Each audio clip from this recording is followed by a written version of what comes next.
Hello, and thank you for joining us on Dark FM Radio. We are currently on the air.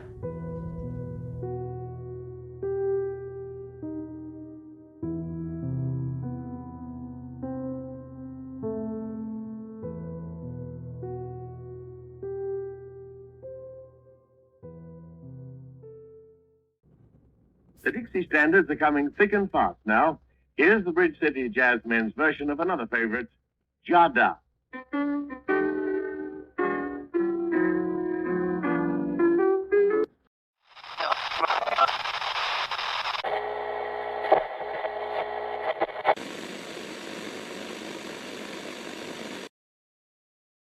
Hail you ghouls and goblins out there.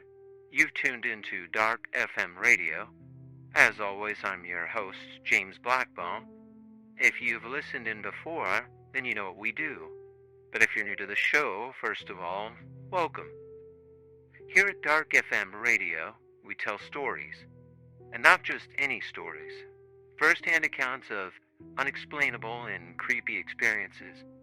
Anonymous emails and letters from regular people who claim to have witnessed or experienced something from either the supernatural, maybe some sort of strange or dark encounter, or just an overall terrifying experience.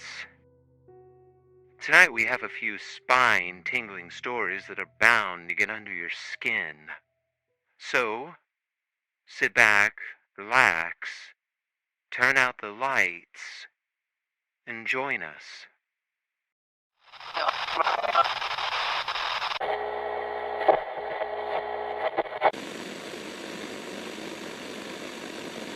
I was a live-in caretaker for a 94-year-old woman with Alzheimer's for about a year and a half.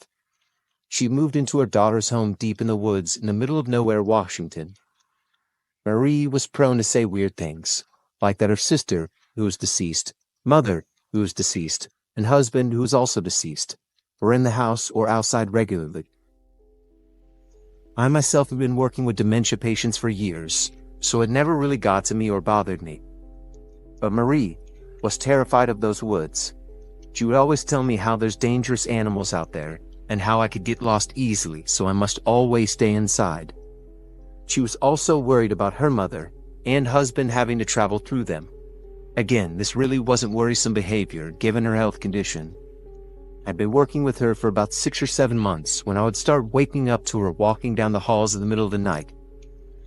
Sundowning is fairly normal for people with Alzheimer's, so again, I wasn't troubled by any of this.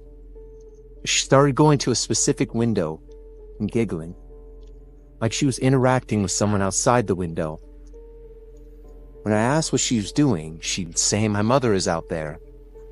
Kinda weird, but there's a different perception in her world now.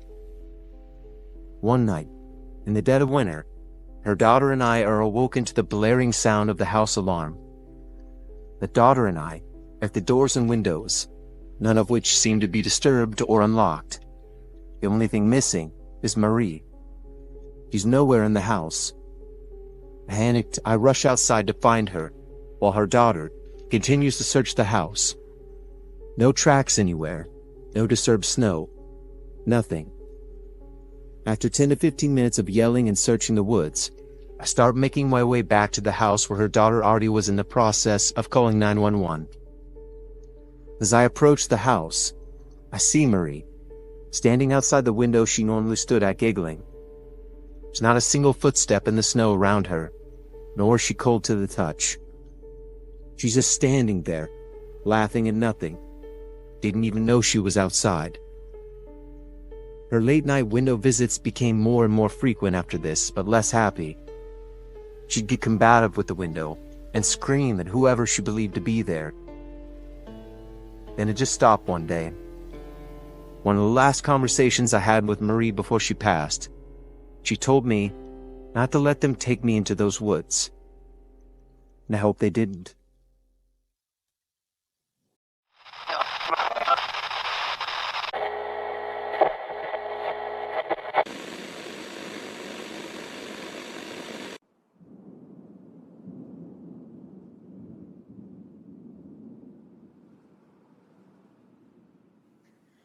When I was 7 years old, my father took my older brother and I to a cabin in the middle of literally nowhere for a week as a vacation. We also took our cat with us. Everybody had their own room, and I had the room furthest from the other two, positioned right where the woods started. There was a window right next to my bed, and on the right side, there was a tree right next to it. And I remember getting to climb the previous day without success. The bedrooms were on the second floor, by the way, and the window didn't have any curtains or blinds to cover it. One night, I remember feeling really homesick and unable to sleep. The cat was lying on the bed with me. I was reading a comic book with a flashlight when around 2 a.m., I began hearing a tapping on my window.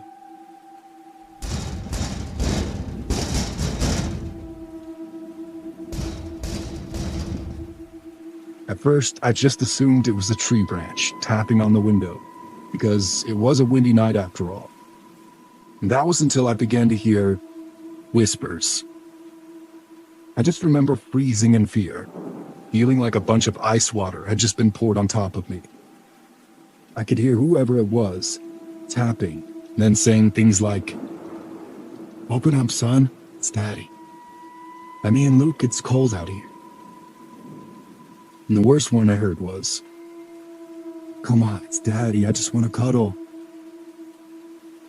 was paralyzed by fear. I just lay on my side, facing away from the window, terrified, close to tears. I knew it wasn't my father, and in my imagination, I thought it was the boogeyman or some kind of other creature. It would kill me. All the while my cat was hissing and clawing at this guy.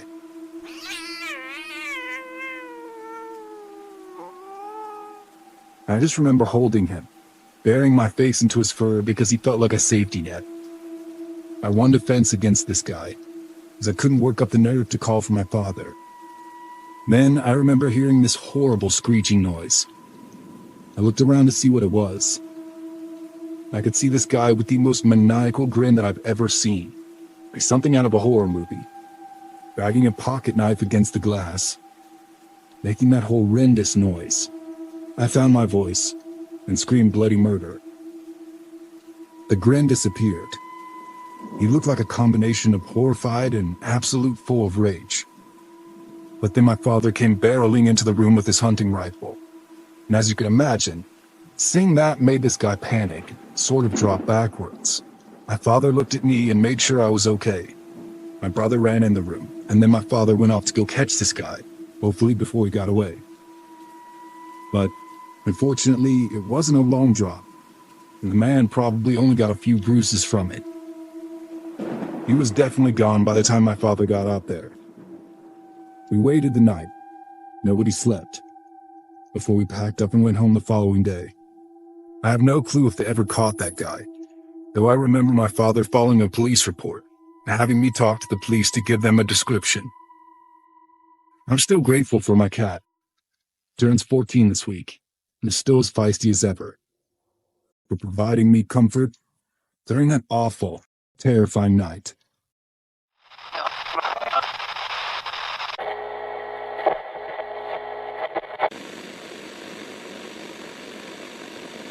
I was only 10 the last time that my family had gone to our cabin for a vacation. We used to go every year, but after that time, we stopped, which I was glad about because something really strange happened the last time I was there. It was me, my older sister, my mother, and my father. They had all gone to sleep and I was restless. I mean, it was early, and I was 10. So I didn't know what to do with myself. I ended up making the foolish decision to sneak out and stare at the stars. We didn't get those kinds of sights in the city, so I snuck out of the cabin as quietly as I could and made my way to the fire pit. The fire had long been put out, but it was a good place to sit and overlook the field near the cabin and see the stars. As I sat there, I looked out into the field, and at first, I couldn't tell what I was seeing. It looked like something was moving in the tree line just beyond the field. It wasn't until it stepped out into the light that I realized it was a man, and he appeared to be heading towards the woods on the other side of the field. As he made his way through the field, I could see more and more of what he was doing because of the moonlight. I noticed he was dragging something that looked heavy. My heart just about to stop, though, when I noticed he stopped moving and turned in my direction. I wasn't sure that he saw me until I noticed he lifted his hand, and I swear he waved. I was so scared, however, to my relief, he just kept on moving. I immediately went inside and didn't say anything about it to my parents. I didn't want to get in trouble for sneaking out. It wasn't until 5 years later, when we were all sitting outside of our home, enjoying some takeout by the pool, that I ended up bringing it up. I didn't think anything of it. We had just been talking about some scary things that happened to us, so I thought it would be a good one to share, but the look on my dad's face told me that I had said something that really freaked him out. That was when he explained to me why we have never gone back to that cabin. Apparently, 2 weeks after we had left and gone home, my parents were questioned by the police considering a body that they found near our cabin just a few days after we had left. Apparently, upon searching the area, police found 9 different bodies buried in the property. I will absolutely never forget what I saw that night, or how lucky I am still to be here.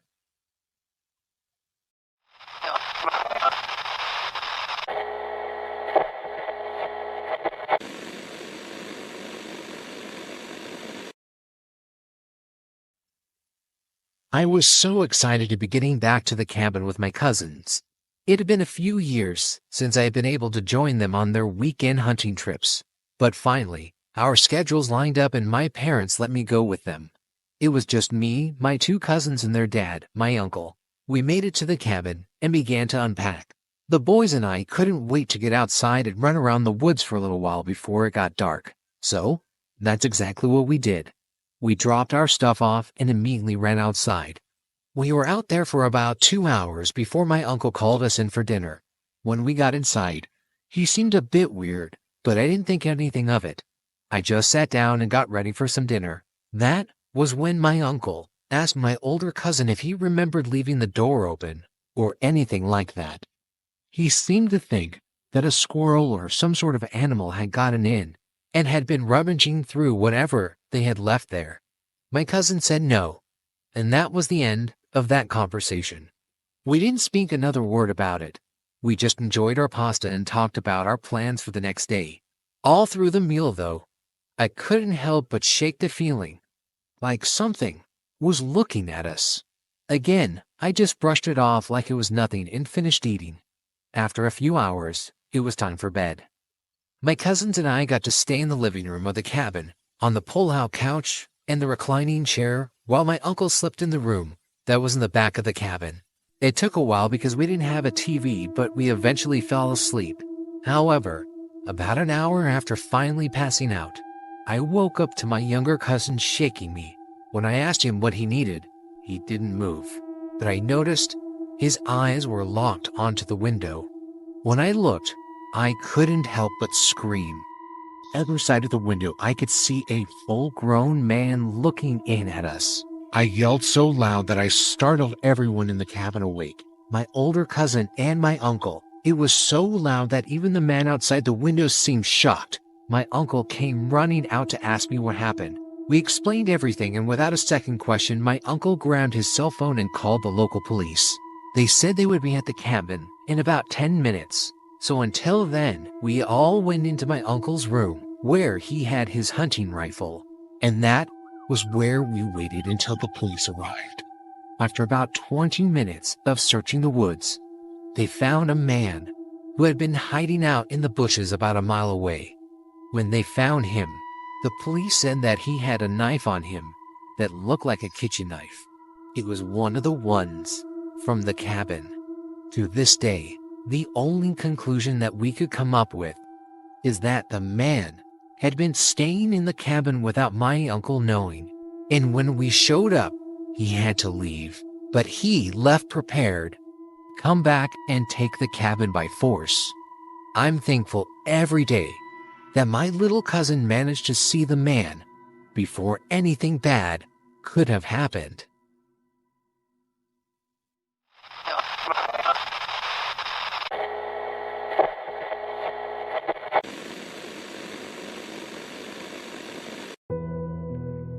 Thank you for tuning in to another episode of Dark FM Radio.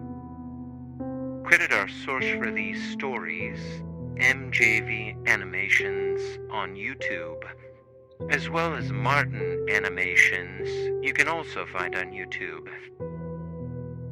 Be sure to like and subscribe wherever you get your podcasts. It truly does help us.